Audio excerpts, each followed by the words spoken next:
All student ऑर्डर to autumn का first stanza हमारा कंप्लीट हो गया है। ये सेकंड स्टेंजा है। एक्चुअली जो ये पोइम है कीट की ऑर्डर टू ऑटम एक पिंडरिक ओड स्टाइल में लिखी गई है, जिसमें इसके तीन स्टेंजा होंगे जो हमारे सामने हैं। ठीक है, एक स्ट्रोफी होगा, एक एंटी स्ट्रोफी होगा, एक एपोड नाम से तीन स्टेंजा में डिवाइड है ये पोइम। तो हम फर्स्ट स्टेंजा इसका कंप्लीट कर चुके हैं। अब सेकंड स्टार्टर को स्टडी करेंगे और लास्ट में हमें थर्ड स्टेंजा में इस पोएम का कंक्लूजन मिलेगा कि एक्चुअली में जो पोइट है वो क्या कहना चाहता है। ठीक है, ऑड्स जो टॉपिक है लिटरेरी टर्म का, इस पर हमारा एक वीडियो आएगा और उस पर हम डिस्कस करेंगे कि एक्चुअली में ऑड होती क्या है और उनको किस तरह से लिखा जाता है। अब हम पढ़ते हैं। Who has not seen thee often amid thy store.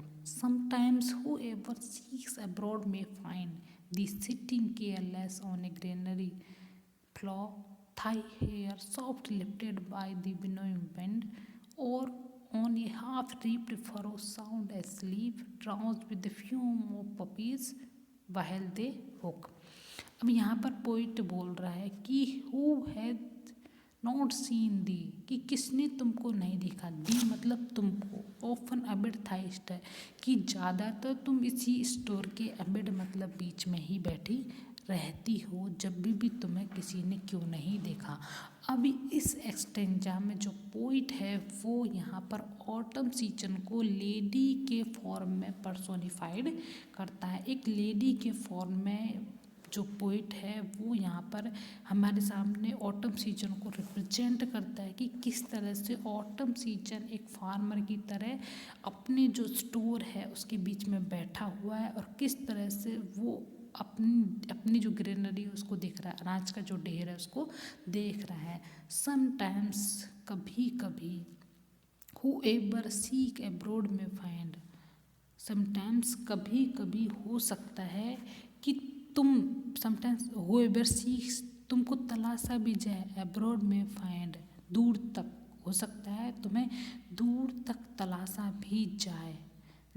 The sitting careless, लेकिन तुम तो केयरलेस लापरवाह की तरह ऑन ए ग्रेनरी फ्लोर, इस अनाज के जो ढेर है इसमें तुम बैठी हुई हो। कि हो सकता है तुम्हें दूर तक तलाशा भी जाए लेकिन तुम तो यहाँ पर ही बैठी हुई हो। थाई हेयर तुम्हारे बाल soft lift by the winnowing wind, यहाँ पर विनोइंग जो विंड है इसका मतलब है कि जब हम अनाज को सुखाते हैं, मतलब उसको एक तरफ ऊपर से नीचे की तरफ डाल देते हैं, हवा चलती है जो उस अनाज की वजह से चलती है, तो वो हवा उसके जो बाल हैं उनको धीरे धीरे उठा रही है, उनको उड़ा रही है। ठीक है, और on half reaped furrow sound asleep, और अब यहाँ पर जो पोइट बोल रहा है कि और तुमने और हाफ आधा कटा हुआ, रीप्ड मतलब आधा कटा हुआ, फरो हल्के जो निशान है वहाँ पर तुम आधा काट करके ही एस्लीप तुम सो गई हो। मतलब यहाँ पर पोइट बोल रहा है कि वो जैसे ये खेत है, इस खेत में से इस क्यारी के इतने पोर्शन को वो काट करके ही यहीं सो गई। तो ये जो घलों के जो निशान होते हैं ना ऐसे क्यारियों में, तो उनको लिए यहाँ पर बोला हाफ रीप करो, मतलब आधे ही काम करके वो सो गई। Drowse with the fume of puppies, ऐसा लग रहा है कि अफीम की गंध से वो ऊँग गई, उसकी जो गंध से उसमें नशा आ गया और वो वहीं सो गई। वहल दे हुक का मतलब है यहाँ पर एक इस वर्ड को बोला है कि उस तरह से वो मदमस्त आवाज़ में चली गई वैल थाई हुक, और उसका जो औजार था जिससे वो काट रही थी हुक वो भी वहीं पड़ा हुआ, उसी के पास में पड़ा रह गया। उसका जो औजार था, जो हंसियाँ थी वो भी उसी के पास में बैठकर वो भी सो रहा है। तो यहाँ पर जो पोइट बोल रहा है कि वो पहले तो एक लेडी के फॉर्म में थी, तो वो क्या करे अपनी ग्रीनरी के बीच में बैठकर उसकी हवा उड़ रहा है, तो किस तरह से उड़ रहे पूरा का पूरा पोइट हमारे यहाँ हमारे सामने एक तरह का एटमॉस्फेयर क्रिएट करता है कि किस तरह से वो पड़ी है और किस तरह से वो लेट गई और कि क्यों लेट गई, उसको किस तरह से सुगंध आती है अफीम की और उसकी वजह से वो सो चाहती है। आधी जगी हुई, ड्राउजी का मतलब वो आधी जगी हुई है। ठीक है, spares the next swath, spare the next sweat and all its twinned flower, and sometimes like a cleaner thou dost keep steady thy laden head across a brook। अब यहाँ पर पोइट बोलता है, जो नेक्स्ट की हमारी जो फर्स्ट लाइन थी जिसमें वो हुक के साथ में सोई थी उसी की तक है ये बाद में अलग है। Spares the next swath, spares का मतलब है जो आधी कटी हुई पत्तियां हैं, श्वेत का मतलब है यहाँ पर जो उसने एक जगह से काटी थी, जो एक जगह से उसने जो गट्ठा काटा था अनाज का। श्वेत का मतलब है अनाज को काटना, एक तरह से जो बाली को काटना होता है ऊपर से। स्पेयर का मतलब तो आधा का, जैसे अनाज का ये ढेर है, ये फसल पक के खटी तो इसको काटना, ठीक है, यहाँ तक इतनी छोड़ना, हल्का सा नीचे छोड़ना, इसको बोलना कि आधी कटी हुई। स्पेयर्स का मतलब है उसकी पत्तियाँ, बिना कटी हुई पत्ती, मतलब ये पत्ती जब हम इसको नीचे से काटेंगे तो ये रह गई ना, इसकी गेहूँ की बाली इसमें रह जाती हैं, इसका गट्ठर तैयार हो जाता है जिसको हम इन जनरल कूड़ आ रहे ऐसे कुछ बोलते हैं। तो इस तरह से उसमें ये इकट्ठा करके उसमें जो ये ढेर है ये श्वेत हो जाता है। इसमें जो आधी बिना कटी हुई जो पत्तियाँ एंड इल्स ट्विन्ड फ्लावर, और उसके मुड़े हुए, ट्विन्ड मतलब अनाज में ही उलझे हुए जो फूल हैं उन सभी के साथ में वो अपना गट्ठर उसका वहीं रह जाता है और उसको साइड में रख कर वो सो जाती है। तो यहाँ पर पोइट एक तरह से जो गेहूँ काटने का जो टाइम है हमारा और उसको किस तरह से हम एक गट्ठर बनाते हैं, फिर उसको में किस तरह से हम उसको बनाते हैं, तो वो स्पेयर्स मतलब उसमें बिना कटी हुई पत्तियाँ रखी होती हैं और उसमें अनाज के दाने होते हैं। तो पोइट यहाँ पर उन्हीं चीज़ों की बात कर रहा है। स्पेयर्स बिना वो अनाज से भरी हुई, ठीक है, और बिना कटी हुई पत्तियाँ, और इसके ट्विन्ड का मतलब होता है अनाजों में उलझे हुए। एंड समटाइम्स कभी कभी लाइक ए ग्लीनर, ग्लीनर का मतलब होता है यहाँ पर कि गैदरिंग करने वाला, जो अनाज की जो बाल है उनको इकट्ठा भी करने वाला। ग्लीनर मतलब अनाज को इकट्ठा करना, अनाज की जो बालियाँ खेत में फैल जाती हैं उनको इकट्ठा करना।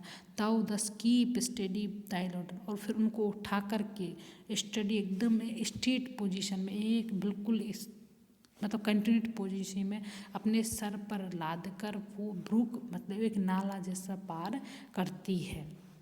यहाँ पर पहले फार्मर के बारे में बात हो गई, अब यहाँ पर पोइट ग्लीनर के बारे में बात करता है कि किस तरह से वो अपनी पत्तियों को इकट्ठा करती है और अपने सर पे लाद के और धीरे धीरे धीरे धीरे उस नाले को क्रॉस करती है। और by A side of press, और यहाँ पर जो पोइट है वो बोल रहा है कि वो जो ये प्रेस होती हैं एक्चुअली में ये क्या करती हैं, एप्पल के रस निकालने वाली जूसर होते हैं, ये इसके पास में आती है विथ पेशेंट लुक और बिल्कुल गंभीर होकर, थाउ बाजेस the last oozings hours by hours, और उसकी लास्ट जो रस की बूंद है उसको भी घंटों तक देखी रहती है और सेब के रस को वो देखता रहती है हमेशा।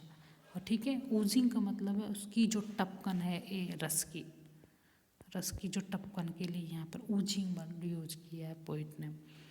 अब यहाँ पर हम थर्ड स्टेंजा जो इसका लास्ट स्टेंजा उसमें स्टडी करते हैं। Where are the spring song of spring, अब वो स्प्रिंग के सॉन्ग कहाँ चले गए, वेहर आर दे, अरे वो कहाँ चले गए। तो यहाँ पर पोइट बोल रहा है कि हर कोई बात करता है तो वो किसकी बात करता है, स्प्रिंग के सॉन्ग की बात करता है, कोई भी ऑटम के सॉन्ग की बात नहीं करता। तो यहाँ पर पोइट बोल रहा है कि वो अब सॉन्ग कहाँ गए, जब ऑटम का सीजन आ गया तो ऑटम के ही सॉन्ग होने चाहिए ना, स्प्रिंग के सॉन्ग क्यों क्यों क्यों लोग मतलब जो पॉजिटिव और जो ब्यूटीफुल चीज़ है उन्हीं के पीछे भागते हैं बल्कि नेगेटिव चीज़ों के पीछे, या जिन चीज़ों मतलब सीजन है तो हर सीजन का अपना एक इफ़ेक्ट होता है। तो पोइट यहाँ यही बोल रहा है कि जब हर सीजन का अपना एक इफ़ेक्ट होता है लेकिन फिर भी लोग इस सच्चाई को नहीं मानते, इस सच्चाई को एक्सेप्ट नहीं करते हैं। थिंक नॉट ऑफ देम, तुम उनके बारे में मत सोचो। थाउ हैज़ था, तुम्हारा तो खुद का ही अपना ही म्यूजिक है। अब वाइल वेड cloud bloom the soft dying day and touch the stubble plains with rosy hue. अब पोइट बोल रहा है कि यहाँ पर जो अदर सीजन से वो कंपेयर कर ली उसने, अदर सीजन से कंपेयर करने के बाद में भी उसको अदर जो स्प्रिंग सीजन के सॉन्ग मिलते हैं बट उनके प्रति वो ना बता कर ये बोल रहा है कि हमारे खुद के ही सॉन्ग हैं, हमारा खुद का ही म्यूजिक है। अब पोइट बोल रहा है while barred cloud bloom the soft dying day. अब यहाँ पर बेड का मतलब है जब बादल के जो टुकड़े होते हैं, शाम के समय आपने देखा होगा आकाश में जब छोटे छोटे से जो बादल के टुकड़े होते हैं वो बहुत ज़्यादा सुंदर बना देते हैं हमारे सूर्यास्त को समय। ठीक है, तो यहाँ पर पोर्टल जब सॉफ्ट डाइनिंग जो धीरे धीरे जब डाइंग डे मतलब दिन ख़त्म हो रहा ब्लूम तो आभा चमक आती है बाहर किससे बेड क्लाउड, उन जो बेड क्लाउड हैं उन जो बादल के जो टुकड़े हैं उनसे धीरे धीरे से सन की जो चमक आती है वो चमक पूरे आकाश में बिखर जाती है।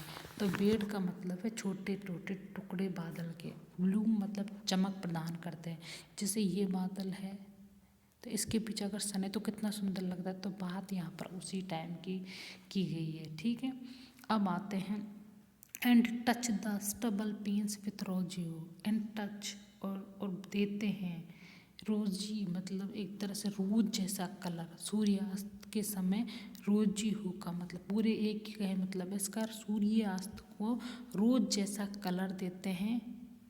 स्टबल पेन्स का मतलब है एक तरह से वो इस टाइम को जो टाइम है उसमें पूरे प्लेन्स जो स्टबल प्लेन्स पूरे जो धरातल है उस पर इसको आभा को बिखेर देते हैं और पूरे टाइम को सुंदर बना देते हैं।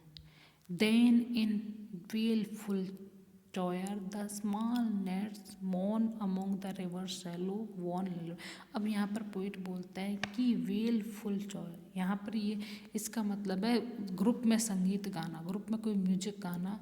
तो छोटे छोटे जो नेट्स हैं मतलब एक तरह का कीड़ा है, झींगुर की आवाज़ है, वो झींगुर नहीं एक तरह से कीड़ा ही होता है, वो क्या करता है उसकी आवाज़ सुनाई देती है और धीरे धीरे धीरे धीरे वो ऐसा लग रहा है उसकी आवाज़ कि किसी के प्रति मौनफुल किसी की शोक मना रहा हो, इस तरह से वो मौन करता हो।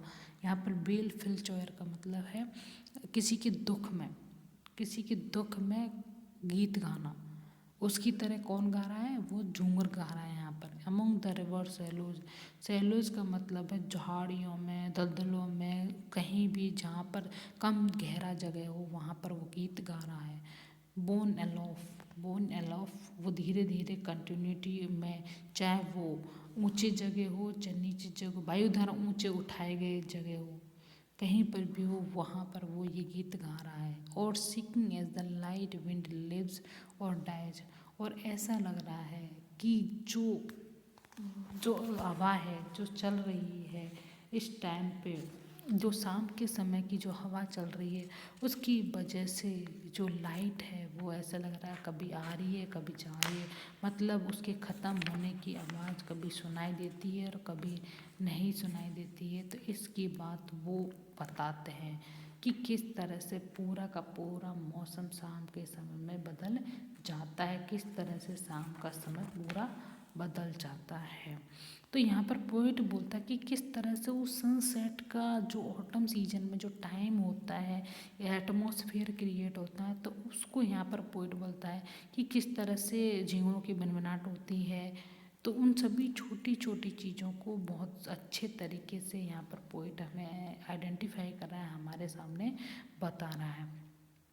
अब यहाँ पर पोइट बोल रहा है फुल ग्रोन लैम्स, और जो लैम्स मतलब जो भेड़ों के खूब बड़े बच्चे हैं, लाउड ब्लीट फ्रॉम हिलीबॉन, वो भी ब्लीट मतलब होता है मिनमिनिया रहे हैं पर्वत पास की, ब्लीट मतलब होता है एक तरह से मिमियाना, ब्लीट साउंड जो लैम्प प्रोड्यूस करता है उसको ब्लीट करते हैं, वो मिनमिनिया रहते हैं कहाँ से, एलोफ्टो का मतलब यहाँ पर ऊंची जगह है। तो इस तरह से यहाँ पर वोन का मतलब ऊंची जो पास की ज़मीन है वहाँ से वो मिमिया रहे हैं। हेज क्रिकेट सिंग, और कभी कभी पास से ही जो ग्रास होपर्स, हेज क्रिकेट्स का मतलब है जो घोड़े होते हैं ना वो ग्रास होपर्स वो भी गाना गा रहे हैं। एंड नाउ विथ ट्रिबल सॉफ्ट, धीरे धीरे झंकार के साथ में, वो भी ट्रिबल सॉफ्ट मतलब धीरे एकदम तेज फिर कम फिर तेज कम झंकार के साथ में वो भी गीत गा रहे हैं। The red breast whistle from a garden croft, और रेड ब्रेस्ट भी एक तरह का कीड़ा है, वो भी अपने गार्डन अपनी जो जगह है एक ऐसी एरिया जो क्रॉफ्ट जो बिल्कुल कवर अप हो और घर के कोई पास हो तो वहाँ से वो भी गा रहा है। And gathering slows Twitter in the sky, और पूरा का पूरा आकाश पक्षियों के चहचहाहट से भर जाता है। इस तरह से पोइट टाइम शाम का जो टाइम है उसको रिप्रेजेंट करता है और बताता है कि यहाँ पर जो स्लेव्स हैं वो एक तरह से एक पक्षी होते हैं जो भी क्या करते हैं, फ्लॉक्स झुंडों में चलते हैं